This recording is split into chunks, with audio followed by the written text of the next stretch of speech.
Hey, hi everybody. Welcome to, I just told a drug joke in the seconds before we went on live. Hi everybody. Welcome to my. It's hilarious too. Well, it just occurred to me. I was like, wait a minute, you can roll in another way, and that's not necessarily what I want to imply. Bogart that joint, my friend. Welcome to my Patreon hangout. With drug humor. The best kind of humor. I'm doing good. I can actually see through these things just fine, but it'll be very interesting for me to have this hangout on with these goggles on. Those are very impressive. That whole deal is very impressive. It's from the same hat maker that made the famous R2-D2 bowler that I showed off on a previous hangout and stuff like that. Indeed. And yeah, this was not the last piece of the costume, though. It was actually like the shield that was the last piece of the costume. The first piece was, weirdly enough, actually the t-shirt and the leggings set and stuff like that. Because I always wear leggings as well. So from head to toe, I am Captain America. I love it. You just have to trust me on the underwear. Move over. He goes commando. Yeah. I could have done that, yeah. It's one of Cap's few sort of weird picadillos. After you've been frozen in ice for 60 years and stuff like that, why bother with that sort of thing? Yeah, my underwear was so uncomfortable when they thawed me out. I decided then and there, never again. So apparently my webcam only works if I keep my laptop screen completely still. I just moved it a little bit and it disconnected. That's that's unfortunate. That's peculiar. That makes me wonder. If you're using a USB, it makes me wonder if the USB connector's got an issue. Here I am being a troubleshooter again. I don't know. If I just click the little icon, it comes back. But yeah, very strange. That is weird. Okay, so we were talking very briefly before we went on the air. And we all sort of agreed. Those of us who have seen Star Wars, we will talk about it and we will keep it spoiler free for the sake of those who have not yet seen it. And we will make a concerted effort to not spend the whole show talking about it. But I cannot make that promise for myself or for anyone else. So. Don't worry, Steve. I got other topics I want to bring up as well. Oh, good. At least one story I'd like to share too, but we can get to that however we get to that. Cool. Yeah, as Bart Simpson once said, I can't promise to try, but I'll try to try. That's about the same logic of don't believe in me. Don't believe in yourself. Believe in me who believes in you. Yes, exactly. Yeah. Who are you going to trust, yourself or me? I can't really spoil anything because I'm already hard of hearing and the audio in the theater wasn't that great, so I basically only heard 1/4 of the dialogue anyway. Oh, that's a shame. So you still don't know who Rey's parents are. You're like, what was that? I didn't. But I don't know. I don't watch Star Wars for the dialogue anyway. So yeah, well, that's good. Does anybody watch Star Wars for the dialogue? Like, does anybody come out of a Star Wars movie going, yeah, the space battles, whatever, but the dialogue? It was just it was just like I was watching The Lion in Winter again. Yes. That is some just beautiful poetic dialogue. Am I right? No, nobody. This one actually did have a few really good quotes, though. So. Oh, yeah. Actually, I was my just sort of general review was that I thought it was outstanding, and it was especially among Star Wars movies. I think it's one of the best at not just being like a really big crowd pleasing movie, but also being a legitimately good movie where there are, it's like every major character has an arc, or at least has like a reveal that is important at some point. And the action was all really exciting and really creatively staged. And yeah, some of the dialogue was really good. And some of the jokes were funny. Like, I just thought it was terrific. I thought it was terrific. Yeah. I love the beginning where basically, if this has happened in the beginning, but basically the First Order got trolled. Yeah. And it was funny. Like it Just was talking shit to Nazis. It's great. Yeah. Yeah, I really try hope to a Nazi, there he is, and he puts his goat meat once on the belt. There were good stormtroopers on both sides. Yeah, you have to be. Let's be fair now. Yeah, Some but of them, stormtroopers, do you know, have a comb over? The First Order is a fascist dictatorship. It's trying to rule the galaxy, but some of those rebels are a little rude. So kind of the same thing. Oh, come on, Leia dated a scumbag. You gotta. Yeah. But one thing I'm really curious if there's any truth to this rumor is Quentin Tarantino doing a Star Wars movie. He wants the rumors. Steve, weren't you saying that Quentin Tarantino might be tackling Star Trek? He is doing, or at least he's putting together a writer's room. Like, I don't know if the movie is going to actually happen, but Paramount is letting him go forward with developing it. Yeah. Oh, it's Star Trek. Okay, that was. Now, if he did, actually, I mean, I would be interested in seeing what he would do with either one of those. But he would probably be better suited to Star Wars. Yeah. Although Star Trek might be able to handle his dialogue better, because Star Trek characters are a lot talkier generally. He makes movies like Yoda talks, so will he ever make Yoda talk normal in his movie? Tarantino's Yoda speaks in coherent sentences. That's in my mind went weirder places without going like, does the N-word exist in either of these universes? That's what I thought. I thought, okay, they're gonna answer this one. How many black people have we run onto in this universe? You got Lando Calrissian, you got Finn, maybe a couple others. The other side of the spectrum needs to represent. He just needs one to throw the N-word during the whole movie. You put one black dude, one woman, and you have a movie with N-word and domestic violence in space. Jacob, that's a Tarantino. Jacob. I fucking hate Tarantino. I don't know if it translated well. That translated. They're violent movies, very violent movies. Yeah. Anyway, Chris, you were trying to ask Jacob something. Yes, Nerf herder. There is, yeah. So there you go. We don't It's more of an end phrase. We don't. You know what? That's your warning. Okay, we don't need that kind of language in this house. That's their word.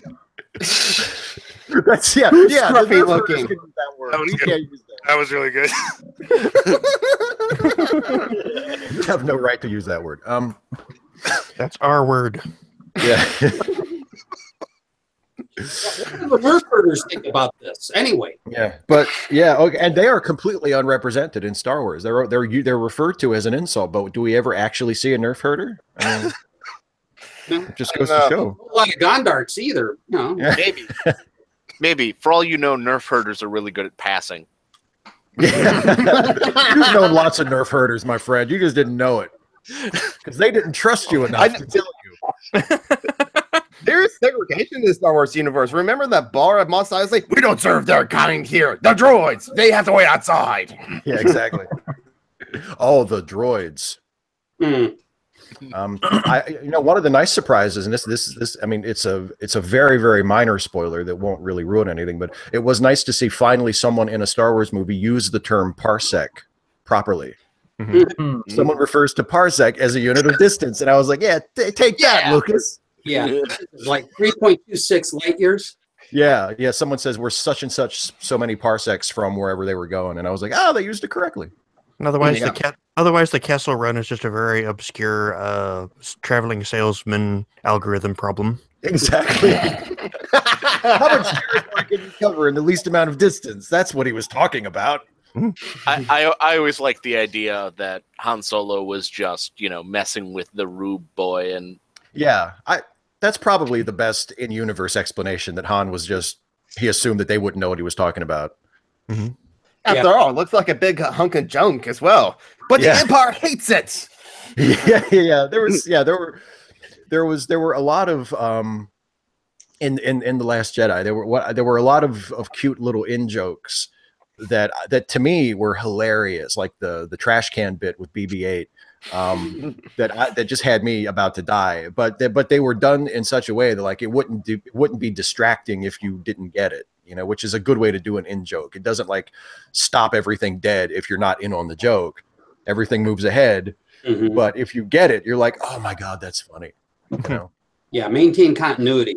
Yeah, and they did a really good job with that. And it was long. I mean, it was 2.5 hours. It's the longest Star Wars movie yet, but it didn't. But I felt like it needed it. Like I'm definitely someone who is very much a proponent of, you know, 2 hours is long enough. but at the same time, there are exceptions to that, and I think this would qualify where the extra running time was something that it used to great effect. So I'm not really going to complain about that. Sometimes you just need to make the movie, and wherever it comes out at the end is wherever it comes out. Yeah, like don't force it to be something. I agree. You know, usually I'm a fan of an hour and a half. I love short movies, but you know, if you need longer, that's fine. Yeah, I agree. I think 90 minutes is plenty, but you know, so much happens in this movie. Yeah. What happens in this movie? They changed locations a few times, or they're cut back and forth between two different locations, just like Empire, where they're cutting back between like the swamp at Dagobah and the Millennium Falcon and their journey to Cloud City and stuff like that. And which means they were traveling for like months in that airway doing nothing. Essentially. Well, and they gave each of those parallel stories enough time so that they meant something, so it didn't feel like, oh, we better give Finn something to do because we established him. Like his story is important, Rey's story is important, Poe's story is important. So they all had to have. Some didn't felt that Finn's story was important at the end. In all, when you think about it, when you start to think about it after seeing everything and stuff like that. But I think no, that his story and their storyline with Rose did serve a purpose overall and stuff like that. And the action set pieces. I mean, I don't know. It was when the last time an action set piece like, whoa. That was awesome. Now that happened in the third act, and I won't say anymore. Yeah. There was. I will say maybe people would complain because in this movie, Finn is moved a little bit further from the center of the story. Right. Like in Force Awakens, him and Rey were they were both sort of in the middle, and the movie was kind of about both of them, a little bit more about Rey, but mostly about both of them. And then this one, Finn definitely feels like he's more off in a B story, but it's a really important B story, and it's a really interesting B story. And it's not like they're just saying, "Oh shit, we got to give Finn something to do." Like it's an interesting story, and it's really relevant to the overall. Yeah, film. there are times in longer stories where a character has to go to the background a little bit, but you have to, when you bring them back forward, it has to be done in a good way. Yeah, well, when you consider that a good portion of the story, I mean, I'm purely guessing because I haven't seen it, but has to be the whole interaction between Luke and Rey. I mean, that whole connection, I've got to believe, is a healthy chunk of what's going on here. Oh, very much, very much. And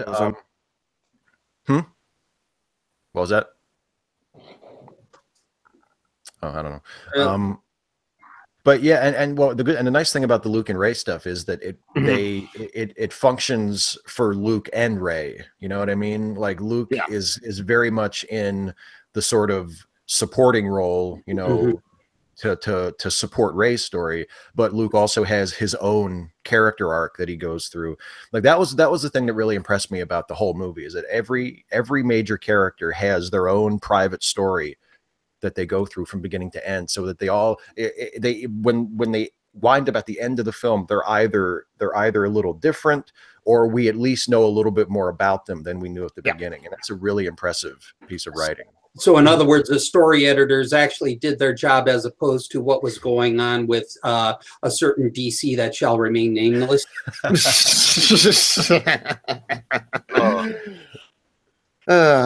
Yeah. Also, speaking about characters, like Rose might be my favorite person in the Star Wars universe now. Everything they did with her was so good.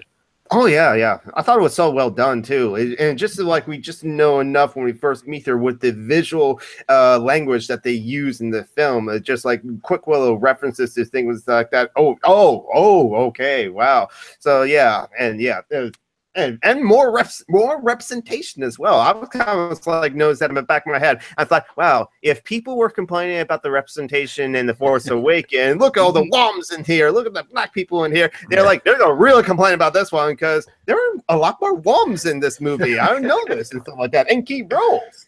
You know, I have my own private theory, and it's not even that much of a controversial theory because whenever the shitlords and the people who are complaining about this movie, it's the same thing they always complain about, which is diversity. They hate diversity, and I think that the reason why so many of them hate this movie, and like some of them really hate this movie, they talk about how it made them cry, like they thought that Star Wars was over, it was the worst Star Wars movie they've ever seen, and the only thing I can think as to why they would have such a strong negative reaction to what is such a great movie is that, I mean, whenever they do those reverse cuts to like just random people in an X-wing, you know, where it's just like, you know, Red 5 standing by, blah, blah, blah. Almost all of those shots in Last Jedi are of either a woman or a non-white person.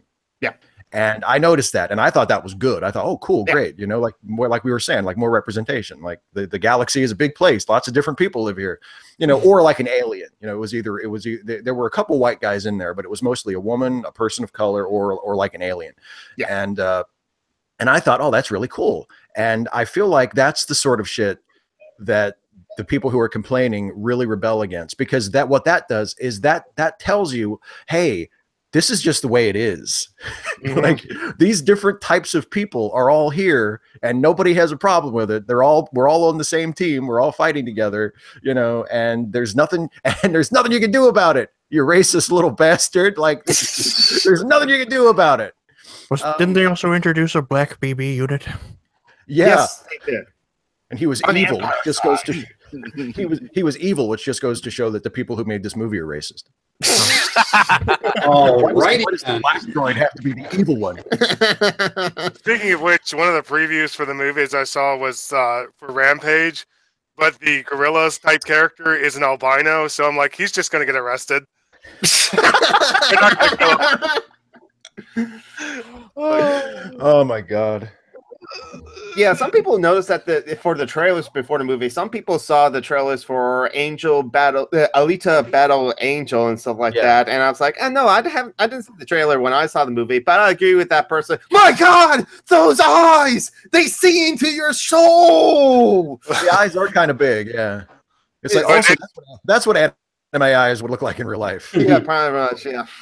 Oh my god! And they had Wrinkle of in Time or something, and I was looking through the preview. I'm like, this looks weird. This looks interesting. And then I'm like, oh, Oprah. Never mind. That looks like, well, you know, Ava DuVernay directed that, so that could be either like a fantastic movie or like the albatross that hangs around her neck for the rest of her career, where she's like, why did I agree to do that? What was I thinking? But yeah, it's like, it looks like it could either be great or it would be like, oh my god, that could be so awful. Like, because it's not, Oprah's in it, which feels like kind of a stunt because she doesn't really act that much anymore, and Zach Galifianakis and Mindy Kaling are in it, and it's like, wow. So if that turns out to be bad, that's going to be like epically bad. Yeah, it might be worth seeing anyway. Yeah, that's going to be like the kind of thing where people are going to think back on it and go, can you believe they made that movie? Yeah. Like, who thought that was a good idea? Yeah, when I was watching that trailer, I was thinking, don't be John Carter. Don't be John Carter. Yeah, exactly. Like this big bloated, like, look at all the people in it. And then it's just going to be, oh, that was bad. Speaking of like looking at all the things in it, that's what I felt like with Ready Player One. It's just like, they're just throwing a lot of stuff up there. Look, there's Tracer. Look, there's Chun Li. Look, there's you recognize this, recognize this. It's like, well, that you have to tell a compelling story at least. I mean, your concept's interesting, but like, I don't know. My friends that I went to see Star Wars with, they're like, oh, I can't wait to see Ready Player One. And I'm like, really, I don't want to be pandered so much. Yeah, here's something to think about. It's worth noting that the Narnia stories stalled out at the Silver Chair, which is probably the worst of the heptology. You know, they did the Lion Witch Wardrobe. They did Prince Caspian and did Voyage of the Dawn Treader, and they stalled at that point. It's worth keeping in mind that A Wrinkle in Time is part of a series of stories, which is at least a trilogy, if not a quadrilogy, the last I knew. And absolutely none of the books after Wrinkle is anywhere near as good as the first book. And, wonderful thing in common, they're basically still, Wrinkle maybe less so, but they're still Christian based. Yeah. But Yeah, I know. There's no Christian base. Oh, yeah. Yeah, everybody loves those. Oh, yeah. And I hate to admit it, actually, to a certain degree, I'm not sure I hate to admit it, but I actually wrote a takeoff on the Chronicles a long time ago in something set just before the birth of Prince Tyrion, which introduces, of course, the last battle and the end of Narnia. Cool. Yeah, it was during my unemployed period. Well, I've never been a huge fan of those books, just in general, because I'm not a big fantasy person, period. But I know people who love the Narnia books and don't give a shit about the Christian element. Like they know that it was intended as a Christian allegory, but they're like, yeah, but I don't care. Like I just think it's a good story. Oh wait, I just rose my hand, but I don't really. I could take them or leave them. I don't love them, but I don't think I feel that strongly about it. Yeah. They're okay. Yeah. Well, look at how many people who love Star Wars and don't seem to get that it's an anti-fascist narrative because they're kind of fashy themselves, and they're like, I wonder if they'll get that now. Like, look how. And there was and in the new one, there's a vegetarian message in it too. Yeah, and an it's not necessarily anti-capitalist, but sort of a very the rich exploiting the poor. Yeah, well, or the rich kind of sitting by and not caring about everything going to hell around them. Yeah, that's pretty blatant message too. But yeah, do they need to put actual swastikas on the arms of the First Order troops for people to get it? Like, you get that they're Nazis, like they're space Nazis. And especially in The Force Awakens when there was that big speech at the beginning. Yes. It's like, how more clear could you be what it is? Well, also the speech before they fire the weapon, which destroys all, destroys all the planet. Rank and file there. Can you say Reichstag, boys and girls? Come on! It's a Nuremberg rally. It's like how the whole Star Wars saga is about a group of rebels fighting against a fascist dictatorship, trying to overthrow a fascist dictatorship. How can you say, I don't know. Well, the people who are like, I like Star Wars before it got political. Like, well, it was never, it's never been super political, and I'm sure it never will be. But to say that it doesn't have a political element when the whole fucking thing is about rebels fighting against a fascist dictatorship. Yeah, do you get much more political than that? Come on. Oh yeah, it's come on. Yeah, those people that complain about I don't want politics in my video games or anything like that. The thing is, everything has politics in it and stuff like that, because even being apolitical is a political position and stuff like that. So the people that complain about there's too much politics in video games, they're complaining about politics that don't automatically agree with. Like, it's politics that challenge their worldview and stuff like that. But it's politics that doesn't challenge their worldview, like a Call of Duty or something like that. Yeah, America's great and all. They don't have a problem with that, despite the obvious politics in those games and stuff like that. Yeah, it's a little, because a lot of these people who are whining and complaining about the new Star Wars movies, if Rey turned out to decide that that it wasn't her place to fight and she was going to get married to a nice white boy and settle down and have babies, I'm sure they wouldn't be complaining about that. They'd be like, oh, what a wonderful story, what a great character arc for her, No. Even though it would be hard pressed to say that wouldn't be a political commentary either. It's just, I don't know. I was talking with my wife about it yesterday, about how it's amazing people who so utterly fail to understand things that they love so much. Because I don't doubt that a lot of these folks genuinely love Star Wars, but it's like, how can you love it that much and completely miss the point of it? Oh, that happens a lot. I mean, think about I know. Yeah, think about like Fight Club or like Fear and Loathing in Las Vegas. There are some people that really love Fear and Loathing in Las Vegas because they smoke a lot of joints as well. They're druggies as well and stuff like that. But that's just them just missing the point of Fear and Loathing in Las Vegas, or like Fight Club, like we mentioned in the previous Hangout and stuff like that. Some of the people who really love Fight Club, really into Fight Club and stuff like that, don't realize that movie is a criticism of toxic masculinity, and you're like, Fight Club's so awesome and so brutal. Actually, Chuck Palahniuk said it's not a criticism of toxic masculinity. It's a criticism of capitalism, but not masculinity at all. But what does he know about it? Well, he's not a good. I don't like Chuck Palahniuk very much. So. Well, here's the thing, too. I mean, who's looking through it through a haze of testosterone, and who? He may not know. Definitely the author there. Exactly. Yeah. I mean, well, again, too, that wonderful haze of testosterone has a tendency of dimming one's consciousness of the testosterone. So, ain't it great? Yeah, and I know when I was a teenager, I was a huge James Bond fan, and now I watch those movies now going, what the fuck have I done? There was glorified rape there in those old movies. Oh my god, man. It's a good thing we progressed since then, I guess. Most of us. But see, that's why to me, when people complain about how, like, oh, if you're too critical of something, you're too analytical, or you look at it too much for like its politics or its social issues, like they talk about people ruining things, you know, like people were attacking, like Anita Sarkeesian ruining video games or ruining movies by pointing out all the sexism. And to me, that's a way for me to actually save things. Because like a couple weeks ago when me and Jason did our late seating episode about Back to the Future, and we spent a lot of time talking about how uncomfortable it is that in that key point in Back to the Future, you basically get an attempted rape between Biff and Lorraine in the car. And when you're a kid watching it, it doesn't occur to you. And when it happens in the 80s, where there's not as much awareness about these sort of things in the broader culture, it doesn't seem like it's that big of a deal. But now we watch a scene like that and we go, oh, does that need to be in there? But by acknowledging it and talking about why it's a problem, you can deal with it.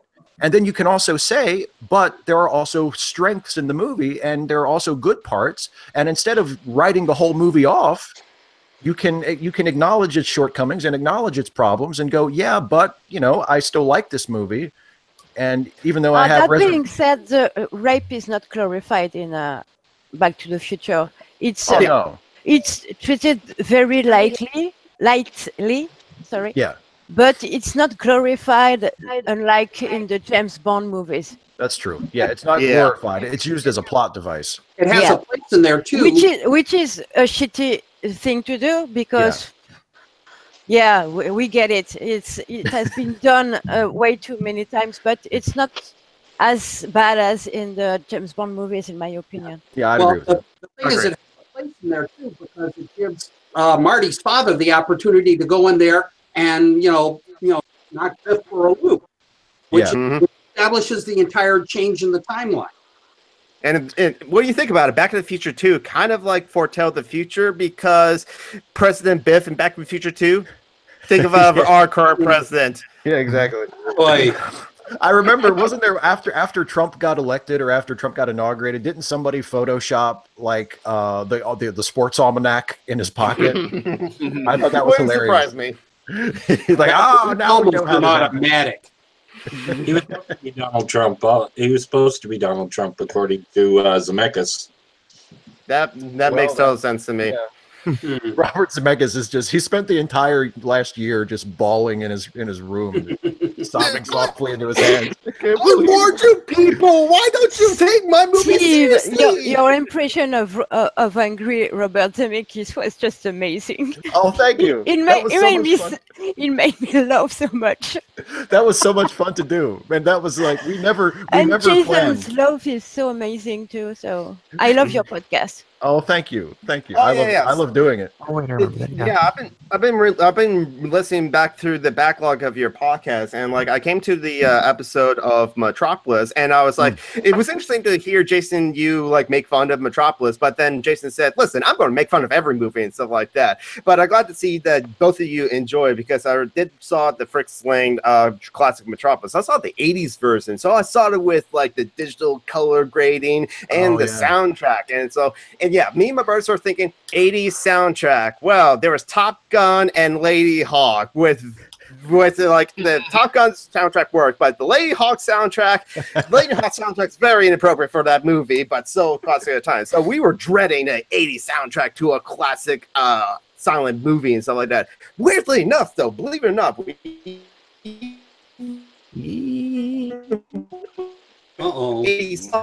the soundtrack wasn't distracting from the experience. But there's also but you were wondering if there was like a remake of Metropolis and stuff like that. Well, there sort of is, and there's the anime Metropolis based off of the Osamu Tezuka manga from 1949. So sad. Yeah, but I was lucky enough to see this in theaters actually back in 2001. This is for release and stuff like that. You might still find the DVDs. It's different. There's some shared story elements, but they go in different directions than in this anime. I highly recommend it and stuff like that. Motorcycles, if I recall. Yeah, I've heard of that, but I haven't watched it. Yeah, I would like. We usually don't plan out our movies for the podcast too far in advance. Right. Our next one, the one that we're doing for Christmas, we planned like last year, because we're actually recording it later today. We're doing another real-time commentary track like we did last year for It's a Wonderful Life, and we're doing it this time for Home Alone. And so we planned that for like a year. And because they're releasing Star Wars movies every year, we do like a Star Wars tie-in every December. But other than that, we don't plan too far ahead. But I would love to do another silent movie at some point in this coming year, because I think Metropolis is the only proper silent movie we've done to this point. And there's so many great silent movies that I think would be fun to make fun of. And also Nosferatu would be another good silent movie, because that one has a history to it and stuff like that, and there's probably proper ways to make fun of that one and stuff like that. That's another one for Halloween. The crappy French movie who got an Oscar. Now there's a movie you could snipe at, Steve. A Man and a Woman. Speaking of French movie. Oh, I would do. Let me see. I would love to do Jules and Jim, because I'm a huge Truffaut fan. But it's tricky though, because Jason's unofficial rule for the show is that it has to pass the man on the street test, which is it has to be a movie that if you just stop random people on the street and said the title of the movie, they would recognize it. Yeah, and neither Jules nor Man and a Woman really passed. Probably not. Yeah, although we have made exceptions. Like we give ourselves a break in May, because we both have birthdays in May, so we do like we sort of go a little bit outside the lines for our May movies as birthday presents to ourselves. So maybe I could sneak one of those in one of them. I was going to say, if you want a good French movie to watch, the early works of Luc Besson are actually very good. The very early movies like Subway or Nikita. Nikita is amazing. Yeah, that's French movies that I would recommend, and there's not a lot, to be honest. The film by Jean-Pierre Jeunet too are really good. Steve, as it comes to Luke, I mean, and the one movie that everybody knows is Fifth Element. Oh yeah, that was his. Yeah, but Fifth Element is really bad comparing to his. I'm not saying it's bad because I like it. Yeah. But exactly. The movies he did before are really better than that one. Leon is pretty known too, I think. Yeah, Leon is really good. But it's not when he was in France. It's after he was gone to the US. Yeah, I think that's where I need to catch up, because I've seen a lot of Besson's American work, but I haven't really seen his French work. That's a shame, because in my opinion, they're his best movies. I mean, I liked his most recent movies of Valeria, City of a Thousand Planets. I love that movie. There's problems with that movie, but I love that hate movie. his recent work. It's Hookers and Yamazaki and Yamakasi and. Oh yeah, my friend pointed out. It's always the same shit. It's boring. I think. His early work is really interesting. I'm interested in his early work. Yeah. It's interesting I still say everyone should see Cities of a Thousand Planets just for the first 5 minutes. You cut that first 5 minutes out and put that in the Mistonian. No, that was the first 5 minutes of montage with Space Odyssey playing over a montage of just space exploration and the building of like an international space station should be in Mistonian. So let it ended with Robert. Damn it, I forgot the actor's name. Nah, forget it. Forget it. I was just thinking about like how many non-American directors who were stolen by Hollywood and it kind of spoiled their creative output, where like they would still do kind of okay movies, but like the really brilliant stuff was Matthew Kassovitz too started doing crap when he went to Hollywood. John Woo too. Early movies are just. I really liked his La Haine, for instance, if you haven't seen this. Yeah. It's a movie in black and white, and it's about kids who live in the ghetto in France. It's so different than what you see in the ghettos in the US. I think it's a good thing to watch when you don't know the culture, but you're interested. Because I think France has an image, a very I'm lost for words. Glamorous image. Yeah. And there's a lot of misery in France, and I think it's not shown enough in movies and stuff like that. And that movie for that is really, it's a hard movie to watch because it's very violent, but it's definitely worth it. Leto? Yeah. La Haine, L-A, H-A-I-N-E. It means the hate. Okay. Yeah. Your name is Leto, yes? What? Your name is Leto? It's my internet name, yes. May I ask you a question about French? Yes, you can. There's these two phrases, je ne t'aime pas, je t'adore. Does that mean I don't like you, I love you? Yeah. Okay, thank you. You've been told that before? Or it can mean I don't love you, I adore you. Oh, okay. It depends who you tell it to. Oh. To there. Apart from that, I really like Amelie and City of Lost Children. Yeah. I'm not as big of a cineast as you. City of Lost Children is my favorite movie in the world. Lovely. I did see that movie. I thought that was a really good movie. Ron Perlman is in that. It's Jean-Pierre Jeunet, so it's the guy who did Amélie. I think it's his most... Oh no, he did that crappy Alien 4. It was... See, him too. He goes to the US, he makes shit. His first movie was called Delicatessen. It's about a butcher that is a serial killer. It's super funny and super uncomfortable in the same time. And it's the guys who made Amélie and The City of Lost Children, which is my favorite film in the universe. It's so magical. I really enjoyed City of Lost Children. Yeah, I really like that one. You know, speaking of Nosferatu that we mentioned earlier, F.W. Murnau is a really interesting case of a non-American director who comes to America, because I mean, he made legendary movies in his native Germany. He did Nosferatu, and then he also did an even better movie, one of the greatest films ever made, called The Last Laugh. Bye, Julie. Thanks for the answer. And So he did those two great films, Nosferatu and The Last Laugh, and then he came to America and he did one just absolutely amazing film that's right up there with those other two called Sunrise, A Song of Two Humans. And it looked like he was getting ready to continue this brilliant career, and then he was killed in a car accident. So it was cut horribly short. But you have to wonder if he would have been one of the exceptions to that rule, where a great international director comes to America and Hollywood kind of ruins them. But yeah, he was one who, like, he made masterpieces in English and in German.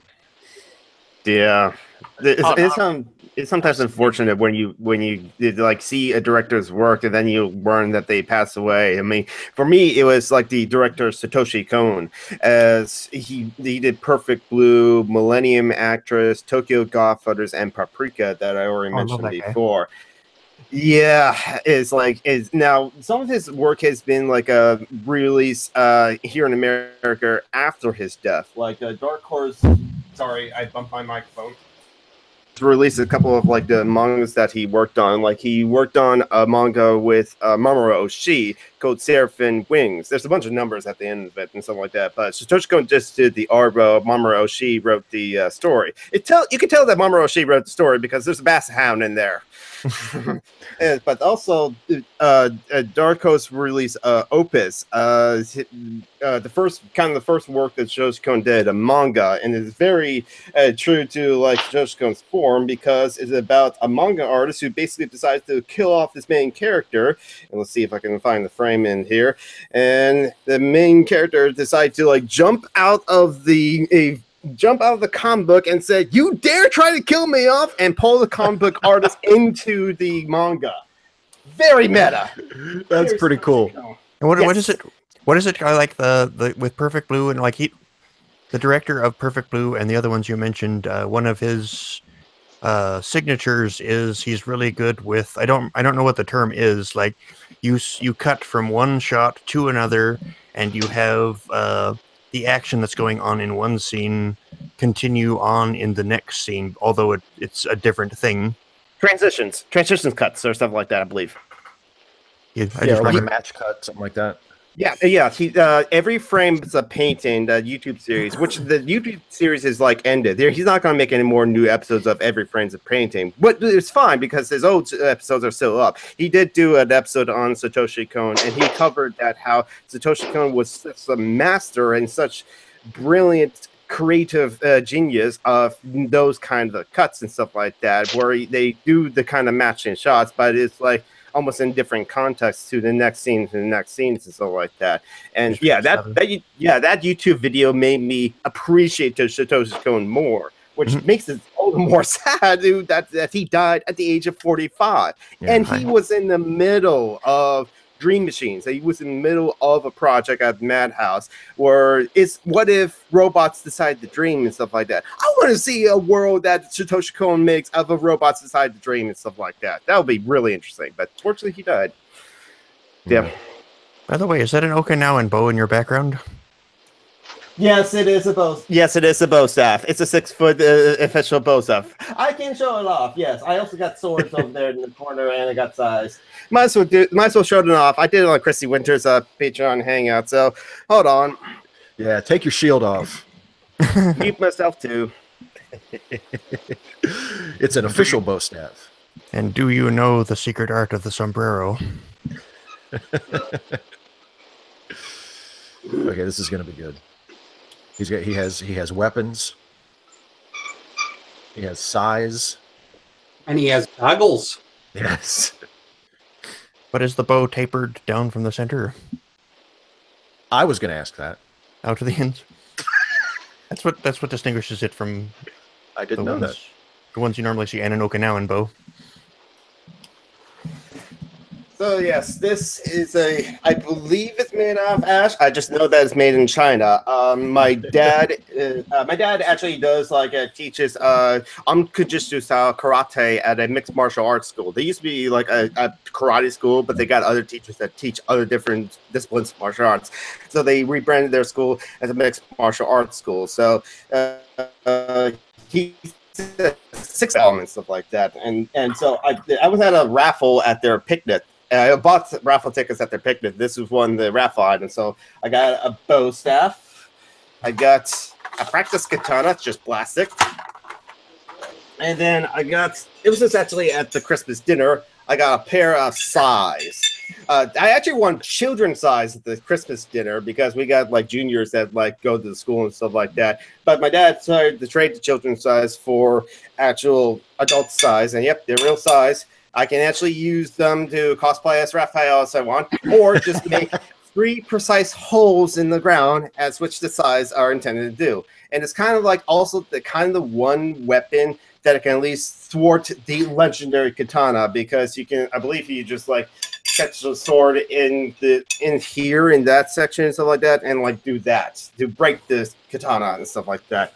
And the other sword, this one I bought at like just corner Copia Day. It's just that summertime festival in your local town. Just bought this at a booth. I believe it's made out of pop metal because it's just dull. It's just like just for show. It's just not really for like zombie killing or anything like that. It used to have like a head here as like a part of the hilt and stuff like that, but it fell off in the move and stuff like that. It's also dull. I have to like actually sharpen it if I want to use it. Hey Joe. Hey, how's it going? What? No bat left? If he had a bat left, I would just let him take over the Hangout. I would just be like, because that's really cool. Yeah. Yeah, I want to start buying some weapons too. I want to get some cool swords. I actually want to get like a medieval style crossbow. You know. Ooh. Are we planning a low tech revolution? Like, what are all these? We're stockpiling like anachronistic weapons. Oh, we're all showing up for weapons now. I did had a phaser. It was a toy phaser. Oh, that's a nice bow staff, Chris. Chris has one too. When I was in high school, one of my friends Jacob went and got his sword. Bonus point in the middle. This is supposed to be good. Nice. Well, have you guys ever seen that show Forged in Fire? Yes, no, I saw heard 1 or 2 about episodes of it. Yeah. It was a Christmas present to me a couple years ago. It's the Frostmourne. Yeah, from World of Warcraft. I see. Nice. It was like the sword. Anyway. But and the other Chris showed off his guitar. Yeah, friend of mine in high school actually made a flail. I have no weapons to show off. That's a good axe. What about your wit? Yeah. Yes, my wit. That'll win many a battle. Rapier wit. Yes, my rapier wit. So what I meant, I watched a little bit earlier, but the Hangout was full, so I got pulled up to the other thing. Yeah. Well, we talked about Star Wars, but we were. I needed that sometimes. Yeah. Something's going on with Random's he keeps slowing down. He's refresh. Yeah. I think his buffer's mucking up on him or something. Yeah. Okay. Yeah, we were talking about Star Wars earlier. Did you get to see it yet, Joe? No, I have not. Yeah. So sorry, go ahead. You're a normal person with responsibilities, and you didn't have time. Yeah. Well, the thing is, I mean, normally I didn't like Force Awakens. I gotcha. So I was kind of like hanging back, and there's certain people who have similar tastes to mine. So I like, okay, let's see what they think, and like, okay, well, you know, Andrew. Yeah. So Andrew liked both movies, but he understood like the things that I didn't like about Force Awakens. He was like, "Yeah, Joe's not going to like that," and he was right. So I was kind of waiting to see what he would say, because then so this, and we talked about it a little. He's like, "Yeah, there's certain things that you're just not going to like, Joe." Yeah, my problem with Force Awakens was it's just struck me as being very old is new again. And I mean, I was hoping for something a lot more original, and it's sounding like we're getting at that at least with Episode 8. Yeah, Episode 8 did feel like it's still very much in the Star Wars lines. Like it's not, a completely different off format thing, but for Star Wars, it does do a lot of different things. Yeah, but my point is we're not retelling The Empire Strikes Back in very much the same way, to my mind, that Force Awakens retells A New Hope. Oh yeah, it's definitely not an Empire Strikes Back retelling. I mean, there are similarities. There are scenes in Last Jedi that definitely echo parts of of Empire Strikes Back, but it doesn't play like, oh, let's just do the second one over again. You know what I mean? It's very much its own thing, and it does some things. Actually, my slip of the tongue there a moment ago was kind of appropriate because there are scenes in it that echo scenes from Return of the Jedi too. Yeah. So.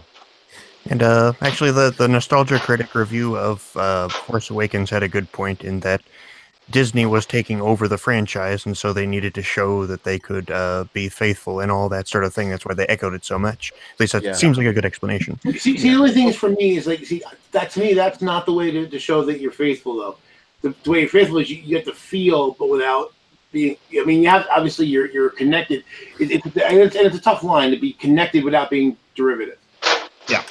Yeah, I will say one of the things about this one that I found really interesting at the end, and I'm not going to spoil anything, but there are a lot of things narratively that made this movie feel like a final episode in a series rather than a middle episode. You know, there were things that happened that felt like resolutions. Now, the very end of it definitely was sort of leave it open for the next episode. But there were a lot of things that happened, a lot of very sort of final things that happened in this movie that made it feel like, wow, is this the second episode? Because this feels like this is like the ending. Yeah, it's not the typical middle trilogy where everything's in utter chaos at the end. Yeah. So I'm really curious to see what the next one will be, how they will wrap up this particular cycle, because there were a lot of they paid off a lot of things in this one that I felt like you would have guessed they would have waited till the third one to pay off. So friend of mine who saw it this morning said something similar. He said that and I won't say because he went in a little more detail, but I don't want to spoil for anybody. But yeah, there were certain characters and certain elements within the story that he's like, yeah, you can tell they're not planning on continuing that arc, going forward. Yes, it's really exciting to think like, wow, so it shows they must be really confident in where they're going, because they were like, no, we're going to pay this off and this off and this off, and this is all going to be done by the time we even start, episode 9. So it actually makes me feel kind of good. It's like, oh, so they must have some confidence in the direction, because they were like, no, we don't need this, we can pay this off. It just better not be a two-parter. Well, the thing is, and I will say that I think that's a good thing, regardless of whatever they do going forward, because I think it's good to not totally fit a formula. Yeah. Well, and it reminds me, and I mean, obviously, I'm sure that they have, the whole arc at least roughly plotted out. Like, I'm sure that they hopefully knew before they started episode, they didn't end the creative process of episode 8 before they knew what episode 9 was at least going to be, generally speaking. Yeah. But it feels there are certain things about episode 8 that felt like something that I read in a book years ago. I read a really awesome book about low budget independent filmmaking by Rick Schmidt called Feature Filmmaking at Used Car Prices. That is a great book if anybody's interested in like independent film or low budget filmmaking. It's really cool. It has a lot of practical advice, and it also has like some more artistic sort of creative things to say. And I think this is there was an introduction written for it by a film professor, and one of his pieces of advice were, if you have a good idea, don't save it for a future story, use it. Like don't keep putting off your good ideas. If you're writing a story now and your good idea works for the story, then just use it and trust yourself to come up with other good stuff in the future. And it felt like a lot of that was in The Last Jedi, where they were like, no, fuck it, we're going to do this now. Like this movie will work if we do this now. We don't have to put this off for episode 9. We can do this right now and it'll work. And we'll be able to come up with other stuff for episode 9 that'll still be good. And again, it's kind of exciting. It's like, ooh, they're really going for it, Well, and actually that brings to mind like George Carlin and his creative process about how he said that he would do something and instead of like rehashing the same material or bridging something, it was like he would just get his good material out there and then he would throw it away and then start over again. Yeah. And this way it kind of forces you to be more creative because you're not leaning on your past. You know, you're just kind of like, okay, well, what do I do now? And so it kind of spurs you to dig deep. Yeah, I know. I've heard a lot of other like stand-up comedians will say that their process is they write a good set and then they take their closing bit, which is usually their best bit, and they make that their opening, and then they challenge themselves to write a better closing. Right. You know, it's like you take your best stuff and instead of leaning on it, you say, okay, I'm going to keep this and I'm going to throw everything else away, and now I have to write stuff that's as good as this for the rest of it. Yeah, it can be a really challenging process, but it really, I mean, if it works, then it's amazing. You be like Monty Python and never write a punchline. Exactly. Yeah, it's like that was an amazing challenge to have, and they're like, yeah, it's just not as good as the body of the joke. Let's just get to the next thing. Well, I do stand up, and I describe my style as surrealist absurdist. And there is an interesting thing that I've noticed is if you build tension in the right way, you make the audience uncomfortable in a certain way, and you bring it off long enough, then whatever you add, it doesn't have to make perfect sense. The human mind has great capacity for imbuing meaning where there is none. That's true. Sometimes if you just give people a release, that's enough. Like if you build it up well enough, and then you're like, and boom, like the boom is all they really need. Yeah. The trick is to make the release not quite hard, to make the release such a thing that they think it means one thing, but then it. Yeah, I don't know how to describe it. Well, you just brought me to mind, Steve. Actually, what both of you just said was, you guys ever watch the series Oz? I've never seen it. No. It was a great series. It's gritty. It's hell. I mean, that's an understatement. But there's a character in there that they're basically there's a number of characters get put to death during the series. Death penalty. But there's one in particular. They build it up. They have this really nice build up to it, and you're ready for that emotional release. And even though the guy did bad stuff, they find a way to make you connect with the character, and they're ready to execute him, and then they don't. And so they kind of wasted this really great scene, and they built up, while it's going on, the prisoners in the jail, they know it, and they're basically doing something in solidarity with the prisoner that's about to get executed, and then it doesn't happen. So then a few episodes later, they finally execute the guy, and they kind of rehash the same thing. Yeah. And it doesn't have the boom because you've already been to that precipice. You don't. So you were the first time you're ready to cry and burst out and have whatever feeling you're going to have, and then the second time you just feel nothing. Yeah. And I'm like, why'd you do that? What the hell? Well, they're fucking with their audience is what they're doing. Yeah. Yeah. There is like it's sort of like you have to know the formula in order to know how to break the formula when it's the right thing to do. Yeah. And sometimes the right thing to do is to just stick within the formula. Like if you've built it up so well that ending, even if it is the obvious ending, is what everybody needs, right? Then you just need to go for that.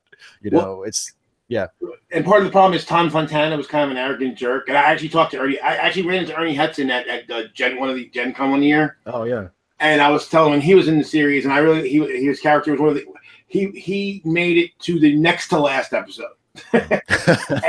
and so the thing about it was I was talking about that because I really thought the way they got rid of his character it really bothered me. I thought it was really badly done. And he explained to me what happened. That at the beginning, before the season premiered, they're interviewing everybody, and he's getting interviewed, and they said, well, what do you think is going to happen with your character? We understand, Tom Fontana says a number of major characters are going to die this season. What do you think is going to happen with yours? And so Ernie Hudson had the temerity to say, well, yeah, they might get rid of me, but if they do, it's probably not going to be till the last episode because my character's been pivotal, and I've been the whole time. So Fontana rewrote the last 2 episodes of the series and killed him off in the next to last just to be a dick. Oh my God! And I'm like, wow, what an asshole, Oh my God! Yeah, I've you don't hear that happening very often in scripted television, but as a wrestling fan, that happens a lot. Where like I know the booking for WrestleMania 10 was changed, or at least the rumor is nobody's ever confirmed, but the rumor is that the booking for a major story at WrestleMania was changed because some of the wrestlers were overheard talking about it at a bar or like the night before the show, and and they were like, oh shit, we have to change it, even though that was. I thought that's what John Cena was for. Cena wins. We're changing it. Yeah, but yeah, that is kind of a shitty move. Like, oh, you think you're gonna make it to the last episode, huh? Guess what? And I wouldn't even have minded it if it was something, because I hate when an important character gets killed in a meaningless way. Yeah. And it's like, if you're gonna kill, I mean, I think in fact, I think more important characters should die in series than do. Yeah, there's not enough tension. There's not, the hero is going to make it till the end, and I think if you don't do that, if you break from that, I think now you've really, and that's what I think why Game of Thrones is popular, because people who didn't read the books are like, they didn't know what's coming. Holy shit! I can't believe they killed that character. Yeah. Or Walking Dead, even some of the characters they killed off there. A lot of times movies will kill off a character and then bring them back in a couple of minutes. Why does every movie Christ thing? Yeah, really. Takes out finality and significance. From Firefly, I mean, you want to talk about a meaningless death? There you go. Yeah.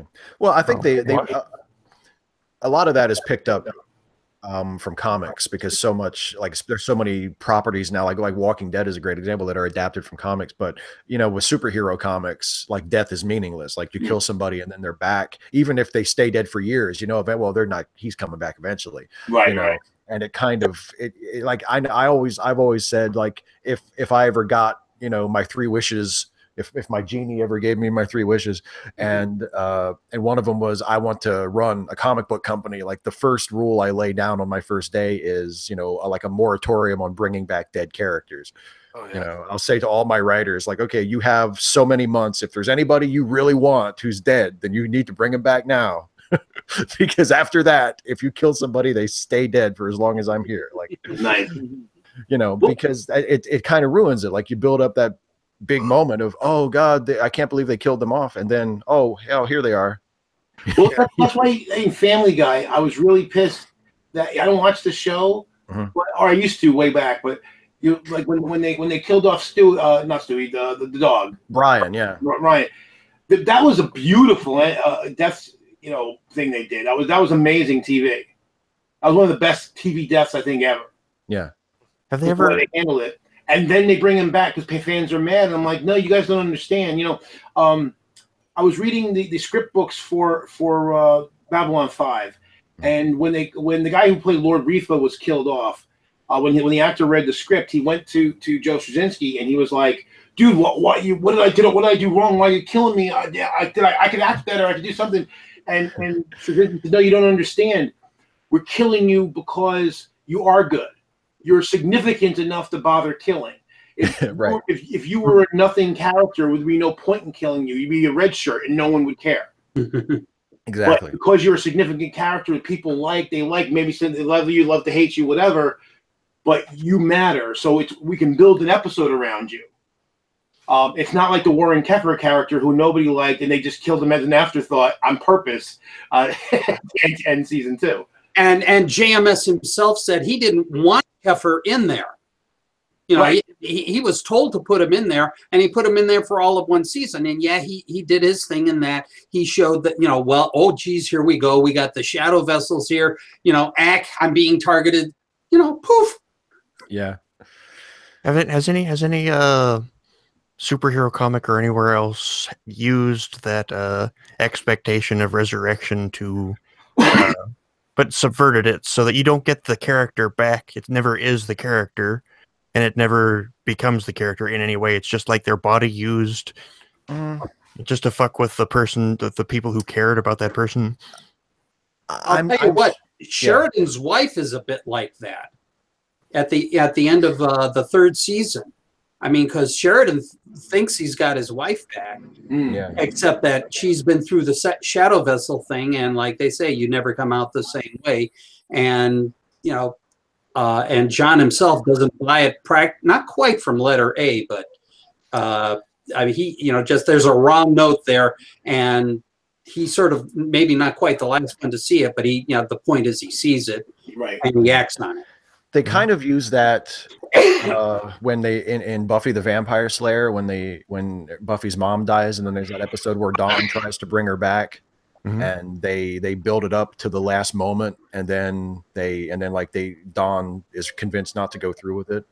But it's highly implied that the resurrected version of her mother will be very different in very bad ways, but yeah, I'm sure that's been done before. But usually, there's the one that always aggravated me as a Batman fan was when they brought back Jason Todd.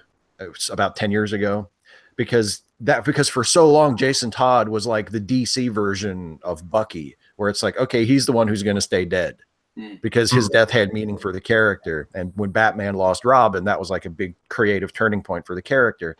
And it's better to just leave him dead. Why would you bring him back when his death was so important? And then they said, fuck it, we'll bring him back. Yeah. And was that where they brought him back as the Red Hood? Yeah, he came back as the Red Hood, and it's just because like the story where they brought him back, he originally came back during the Hush storyline, and Hush was a pretty good story, I thought, but it was one of those things where it's like, yeah, okay, but now we're stuck with this, like now he's back, and not everybody's gonna, know what to do with this, and it's better to just leave him dead, like because his death was a stunt. Like they killed him to sell comic books, but then they also wrote it into the character as a really important moment in his history, and then it's like, oh, now he's back. One thing I think would be kind of funny if somebody was going to play on the fact that comic books do this all the time is to have them where they're blatant about it, like they have a character, they're doing reckless things, like, oh, you're gonna die. Don't worry, we always come back. Yeah, exactly. What are you worried about? Yeah, that's the reason why I love the Kingsman though. Yeah. When Colin Firth's character gets killed, because at first you're like I'm the hero, and then then Samuel Jackson shoots him. He's like, it's not that kind of movie. Oh boy. Well, the one of the really clumsy foreshadowings of it, probably the clumsiest foreshadowing of it I can remember from a major film or story of recent years, was when they introduced, like, that in Star Trek Into Darkness, when they introduced that tribble blood brings people back to life. It wasn't tribble blood. It was what's-his blood. That's right. Oh yes, it was Khan's blood that they injected into a tribble. Yeah. And that was and it was like they're in the middle of a scene about something completely different, and then Kirk is like, hang on a second, Spock, Bones, what are you doing? And he's like, oh, Khan's blood brought this tribble back to life. And then it's like, oh, that's neat. And then they go back to whatever they were talking about, and you're sitting there watching the movie going, gee, I wonder what's going to happen at the climax of the film. There's no way that's a Chekhov's gun. Yeah, exactly. Chekhov's blood. Yeah, it's like not just more than a little gratuitous, right? Yeah, it's like, oh, that seems like that might come up again. That might be important. Nuclear vessels. That's right. It's like that. My favorite like sort of lampshading of that is in Wayne's World, when they're outside the club, they're outside the Alice Cooper concert, and the security guard, played by Chris Farley, gives them all this incredibly specific information about where the record producer is going to be later in the movie. And then they walk away and they look at the camera, and Wayne says, he sure seemed to have a lot of information for a security guard, don't you think? That was great. And then, like, after they do the thing, he says, wow, it's a good thing we heard all that information from that security guard. Seemed extraneous at the time. Anyway, I'm gonna wrap this up because we've gone a little bit over, and I know Christy is doing her hangout on her channel. I don't want to step on her toes too much, just in case anyone is foolish enough to still be watching me when they could be watching her. So really quick, Steve. Huh? Really quick, did you guys see the Avenger trailer? The Infinity War trailer. Yeah, it played before Star Wars for me. Yeah. Yeah, I thought it been out on YouTube for a while, and looking good. Oh, I like Captain America's new look for some reason. Yeah. Yeah, it looks really cool. It looks really cool. Yeah, he's not going to like that beard when he puts that cowl on, though. I'll guarantee you that. It goes on easy, it comes off hard. Yeah, it looks really cool. I'm really excited about it. Mm-hmm. What did you think of it, Joe? Oh, we were blown away, and yeah, and especially, I mean, I won't, no spoilers, but for anyone who saw Thor, the new Thor movie, there's some bridging. Definitely stay for the. If you haven't seen it yet, definitely watch the Easter eggs. There's some bridging there. But we were just like, whoa. And so now, obviously February 18th is Black Panther. So there's more bridging there. Black Panther looks really cool too. Yeah. All right, folks. I'm calling an end to our festivities. Speaking of which, happy holidays to everybody in a few weeks. Merry Christmas, Happy New Year, happy whatever you celebrate. And thanks everybody for watching. As I say every month, this is just one of the things I get to do with my Patreon patrons who are kind enough to support me in what I do. I thank everybody who's here with me for being a patron, and all of you patrons who aren't in the room but are watching. I appreciate everything you do for me, and I hope you all have a happy holiday. Thanks to everybody for watching, and we'll be back next month / next year to do this again. So thanks for watching, everybody.